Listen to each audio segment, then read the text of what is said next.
लूटते रहेंगे। अभी मेरे किसान नेता ने बात बोली थी कि किसानों को खाद नहीं मिलता, डीएपी की आवश्यकता होती है तो डीएपी नहीं मिलती, और यूरिया की आवश्यकता होती है तो यूरिया नहीं मिलता। अभी आज अगर प्याज के भाव की बात करें तो सरकार 2023-24 में निर्यात को बंद कर देती है। खुशी है कि मैं आगे आपके साथ कांधा से कांधा मिलाकर के इस आवाज को बुलंद करूंगा। आज अगर बात करें किसान की तो हर तरीके से बदहाल है, चाहे वो फसल के दाम हो या फिर बिजली की हालत हो, हर तरीके से किसान को परेशान किया जा रहा है। आज अगर प्याज के भाव की बात करें तो सरकार 2023-24 में निर्यात को बंद कर देती है, फिर 25 में खोल देती है, फिर ड्यूटी कम कर देती है, अप्रैल में बिल्कुल फ्री कर देती है, लेकिन उसके बावजूद भी किसान को उसका सही दाम नहीं मिल पाता है। यह सरकार की नीति है, क्योंकि विदेशों में जब हमारी प्याज नहीं जाएगी तो जो लोग प्याज खाते हैं वो कहीं और से लेकर आएंगे। जब और कहीं से सस्ता मिलेगा और अच्छा मिलेगा तो वो हमसे क्यों खरीदेंगे। ये सरकार की नीतियां हैं जो किसान को लगातार कमजोर करती आ रही हैं।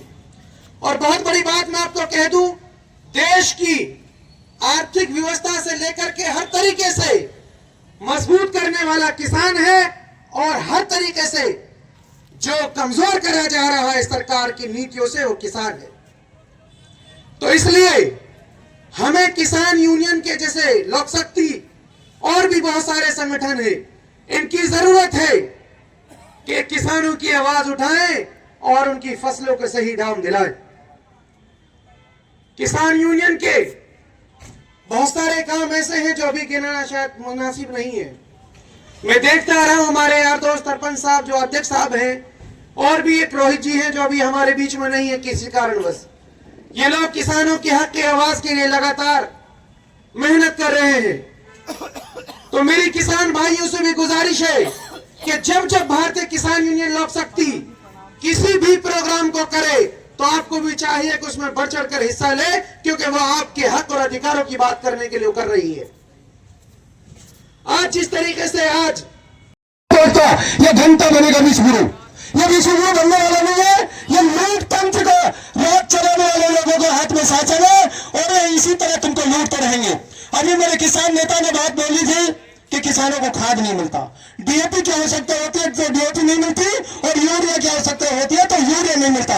अभी यूरिया की मैं जब आपको बात बताने जा रहा हूं, यूरिया की कट्टे की जो रेट है ना 300-350 के लगभग है ना, लेकिन उसके साथ में ये क्या करते हैं, अलग से एक पैकेट बना रखा है लोगों ने। उस पैकेट में क्या है, किसान को तो समझ में नहीं आ रहा, किसान को जब आवश्यकता नहीं है तो उस पैकेट को दिया क्यों जा रहा है।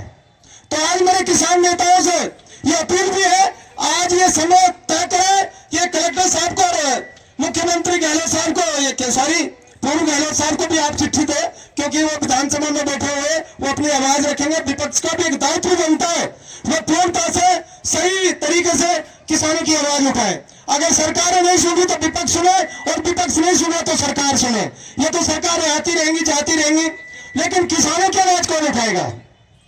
और मैं किसान के यहाँ के जो भी हमारे तमाम लीडर है, ये आज तारीख फिक्स करें कि कलेक्टर को कब ज्ञापन दे रहे हैं। मेरा एक ही इवेंट चल रहा है, मैं बगड़ के त्रास हूँ, एक कचरा प्लांट जो क्षेत्र का तमाम जो कचरा प्लांट जा रहा है, वहां कचरा प्लांट की नियुक्ति की थी जिस दिन वो कंपनी की थी, भाई उठा देना, उस दिन उनको ये समझाया था, संविधान को इस तरह पढ़ाया था कि देखो आपको ये जो प्लांट लग रहा है इसकी ये आपको चीजें आपको मिलेंगी, यहाँ पेड़ लगाए जाएंगे, यहाँ जो रिसाइकल प्लांट होगा यहाँ लोगों को मजदूरियां मिलेगी। तो मैंने तो सोचा कि मेरे क्षेत्र की तो अब बेरोजगारी खत्म ही हो जाएगी। आज ये 5 साल से प्लांट बंद पड़ा है, और इतना भ्रष्टाचार फैल गया क्योंकि मशीनों को जो चालू करने का पैसा आता है वो अधिकारी मिल बांट के खा रहे हैं। नीचे से ऊपर तक पूरा प्रशासन एकदम भ्रष्ट। मैं आम आदमी पार्टी का पूर्व विधायक प्रत्याशी रहा था किशनगढ़ बात से, तो जब मेरे प्रचार में कर रहा था तो मैंने बिजली पानी के तमाम शिक्षा के मुद्दे उठाए, लेकिन मुझे 5-700 वोट में लोगों ने सिलटा दिया। अगर आज आपके बीच में कोई कांग्रेस बीजेपी का नेता होता ना, क्योंकि तुमको वो लॉलीपॉप देते हो तो सारे के सारे सुनने के लिए तुम यहाँ आ जाते, क्योंकि आज जो तुम्हारी सच में और हक की आवाज उठाने वाले जो किसान नेता है तो उनको तो तुम सुनने के लिए भी नहीं आ रहे हो, क्योंकि आज इतने बिजी हो गए हो तुम लोग। ये किसान ही वो लोग हैं जिन्होंने एक किसानों को जो काला और ये वो किसान है जो आपके बीच में बैठे हैं। किसानों को जो मजदूरी नहीं मिल रही, ये वो लोग हैं जो आपको मजदूरी का हक दिलाएंगे। इनको क्या मिल रहा है?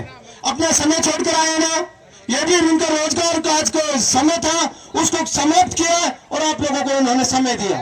तो भाई लोगों, मेरा अपील है, जितने भी मजदूर साथी सारे नजदीक आ जाइए आप लोग।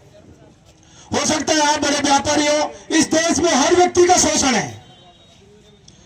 हमारे जब टिकैत साहब ने बोला था ना कि कलम पे बंदूक का पहरा है, ये सच है, कलम पे बंदूक का पहरा है। मैं जब कलेक्टर को, एसडीएम को, तहसीलदार को जब भी ज्ञापन देता हूं ना, और जब मैं मीडिया को जो भी जानकारी देता हूं, वो अखबार में नहीं छापी जाती। अखबार में वो छापी जाती है जो सरकार कहती है। कभी भी देख लेना आप अपना कोई भी इवेंट उठा लीजिए और उसको सरकार को बताइए कि मेरा इवेंट ये है। जिस दिन आप टीवी चैनल, मीडिया वालों, अखबार वालों को देंगे, वो उसी खबर को छापेंगे जो सरकार चाहती है। क्योंकि मैंने देखा है, मेरा जो कचरा प्लांट की इवेंट है, मैं 10 साल से लगा हुआ हूं। पुलिस 22/9/2025 को मैं आगे और पुलिस मेरे पीछे, मेरे घर वालों तक पे दबाव डाला कि हम इसको जेल में डाल देंगे। मैंने कहा जेल मंजूर है, लेकिन कचरा प्लांट का मुद्दा मैं उठाता रहूंगा, क्योंकि वहां 20-25 जो गांव के लोग लग रहे हैं, सबको एक बीमारियां फैल रही है।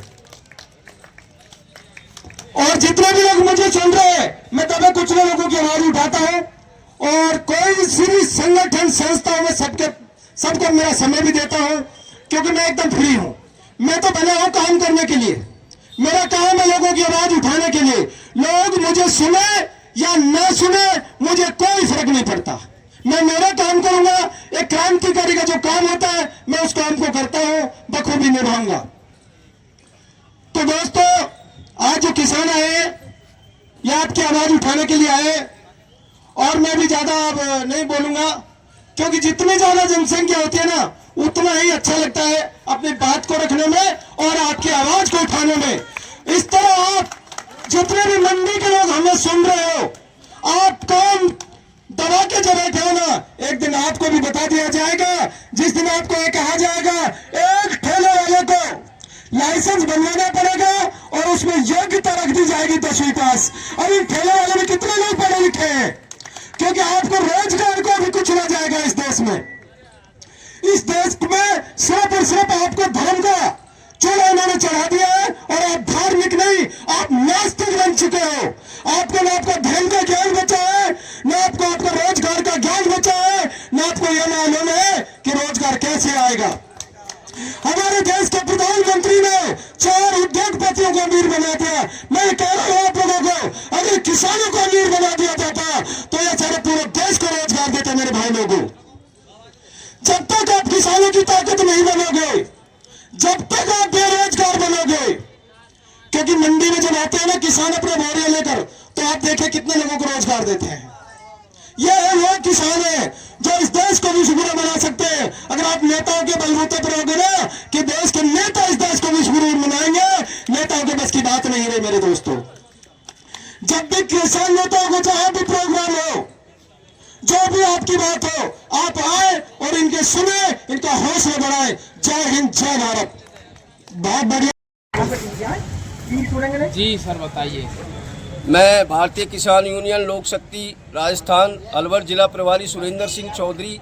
आज हमारा भाई मौसम को जिलाध्यक्ष जी का स्वागत करते हुए मनाया जा रहा है, जो अनाज मंडी के अंदर हम मना रहे हैं धूमधाम से, और किसानों की आवाज को लेकर के हम आज इस संगठन से उससे खड़े हुए हैं। तो मेरा कहना यह है कि प्रशासन को और सरकार को सोचना चाहिए कि आज जो किसान और एक ऐसा महान चेहरा जो इस मंडी में भी रहता है, मैं भाई मुकेश का भी अनुरोध गिर चुका है। अभी बहुत जल्दी जो हमारे आज के मुख्य अतिथि जो पैसा लगाया मंडी के प्रधान नहीं मिला, तो भाई पप्पू जी हमारे बीच में भी पधारने वाले हैं। अगर मेरी आवाज उनके कहीं जा रही हो तो मैं अपील करूंगा आपको ज्ञापन देंगे।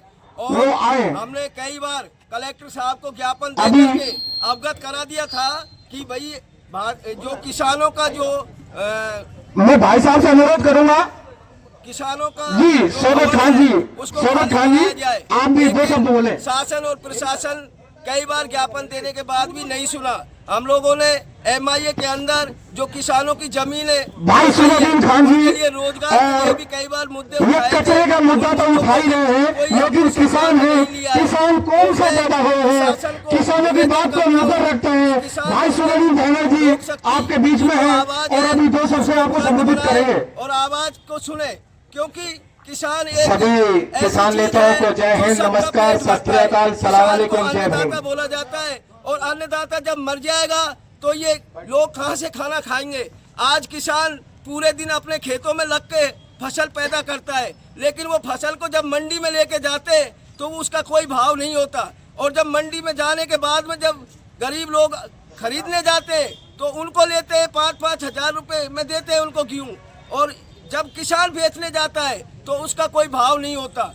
और हम लोगों ने पहले भी ERCP के लिए प्रशासन को अवगत कराया कि आज किसान की जो फसल है उसको आवारा पशु इतना परेशान होते हैं उनसे कि उनका नुकसान होता है। हमने कई बार ज्ञापन दिया ERCP के लिए, लेकिन हमारी उस पर कोई सुनवाई नहीं की गई। तो मैं प्रशासन को अवगत कराता हूं कि अभी हम लोग सचिवालय पहुंचेंगे ज्ञापन देने और हमारे मुद्दों को रखेंगे। हमारे किसानों के 5-6 मुद्दे हैं जिन पर प्रशासन को संज्ञान में लेना चाहिए। अगर ऐसा नहीं होता है तो आगामी समय में मैं बहुत बड़ा संगठन खड़ा करके और महापंचायत का प्रोग्राम करूंगा, और जैसे जैसे मेरे संगठन का विस्तार होगा उस तरह से किसानों के लिए मैं सारा काम करूंगा। जय हिंद, जय भारत। अभी POF एक योजना होती है जिसमें सब्सिडी का होता है किसानों को। वो POF का मैंने संगठन से और अधिकारियों से बात करी थी, तो उसको लेकर के मैं PFO का वो निवारण करूंगा। और किसानों के लिए खाद बीज, अभी मैंने सुना, एक दिन मैं गया था तो वहाँ देखा कि यूरिया खाद नहीं मिल रहा। जब DAP की जरूरत होती है तो DAP नहीं मिलती, यूरिया की जरूरत होती है यूरिया नहीं मिलता। तो ये क्या कर रहा है सरकार, कर क्या रही है? जय जवान, जय किसान। पद बताइए आप। मैं सुरेंद्र सिंह चौधरी, भारतीय किसान यूनियन लोक शक्ति अलवर जिला प्रभारी। आज अनाज मंडी के अंदर जो किसानों का भारतीय किसान यूनियन लोक शक्ति का जो एक संगठन है, जो एक बहुत बड़ी चीज को लेकर के आज किसानों के बीच में आए, और जो भी अतिथिगण आए हुए हैं सभी पदाधिकारियों को स्वागत, सम्मान, अभिनंदन करता हूं, प्रणाम करता हूं। आज मेरा बड़ा सौभाग्य है कि आज सब्जी मंडी के अंदर हम सभी भाई इकट्ठे हुए और किसानों की आवाज को बुलंद करने के लिए हम लोग यहाँ पर आए। सबसे पहले तो मैं इस मंच को नमन करूंगा, प्रणाम करूंगा, और जय जवान जय किसान के नारों की गूंज के साथ में प्रोग्राम को बहुत ही अच्छी तरीके से अपन को करना है। आज हमारा दुर्भाग्य ये रहा कि हमारे राष्ट्रीय अध्यक्ष पंडित रोहित शर्मा जी प्रोग्राम में नहीं पधार पाए, क्योंकि उनका जो बेटा है उसकी बहुत ज्यादा हालत खराब है इस कारण। तो आज हमारा यहाँ सबसे पहला जो उद्देश्य था वो ये था कि भारतीय किसान यूनियन लोक शक्ति को 8 वर्ष हो गए संगठन को। आज 8वां वर्ष संगठन का स्थापना दिवस मना रहे हैं, उसकी खुशी में ये प्रोग्राम रखा है। और अभी सबसे पहले जिला अध्यक्ष किसान यूनियन और जितने भी किसान संगठन हैं, जब तक एकत्रित नहीं होंगे तब तक सरकार नहीं सुनेगी। मेरा सभी से अपील भी यही है कि जितने पदाधिकारी हैं और एक एक को संगठित करो और संगठन को बढ़ाओ। संगठन जैसे ही बढ़ेगा सरकार हमारी सुनेगी, और जिस तरीके से हमारा सत्यानाश इस सरकार ने कर रखा है वो सरकार हमारी सुनेगी, और किसानों को इन प्याजों के और हर एक फसलों के अच्छे दाम मिलेंगे। मैं इसी कड़ी में इस बेला को आगे बढ़ाते हुए हमारे प्रभारी जी, जिला प्रभारी श्री सुरेंद्र चौधरी जी को भी अनुमोदन करूंगा। वो 2 शब्द कहे। जी सुरेंद्र चौधरी जी। भारतीय किसान यूनियन लोक शक्ति जिंदाबाद, भारतीय किसान यूनियन लोक शक्ति जिंदाबाद,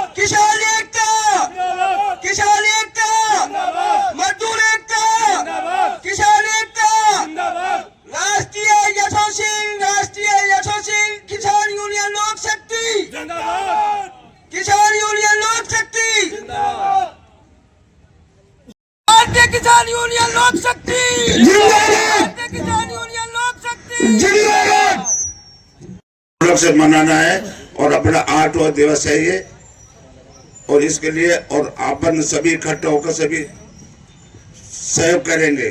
एक से दूसरे कोई पूछ नहीं खींचेगा, न किसी को कोई टिप्पणी गलत करेगा, साफ शब्दों में कह रहा हूँ। और देवांशु भाई पंडित जी के लिए मैं आदर सम्मान करता हूँ, थोड़ा आए मंच पर और सबको अवगत कराए कौन कौन पद किसको दे दिया गया है, वो आप अवगत कराए। देवांशु पंडित जी। आज भारतीय किसान यूनियन लोक शक्ति का स्थापना दिवस 8वां आपके अलवर जिले के मुख्यालय पर मनाया जा रहा है, जो कि हमारे प्रदेश स्तर पे हर जिले में मनाया जा रहा है। इसे हम आज जन्मदिन की भांति बनाएंगे और हमारे साथ आए हुए सभी कार्यकर्ताओं का, पदाधिकारियों का मैं बहुत बहुत धन्यवाद देता हूं कि आपने कार्यक्रम में साथ सहयोग दिया और हम किसान हित की, किसानों की उपज का उचित मूल्य दिलाने के लिए संघर्षरत हैं और हमेशा किसानों के हित में, मजदूर भाइयों के हित में लड़ाई लड़ेंगे। जय हिंद, जय जवान, जय किसान।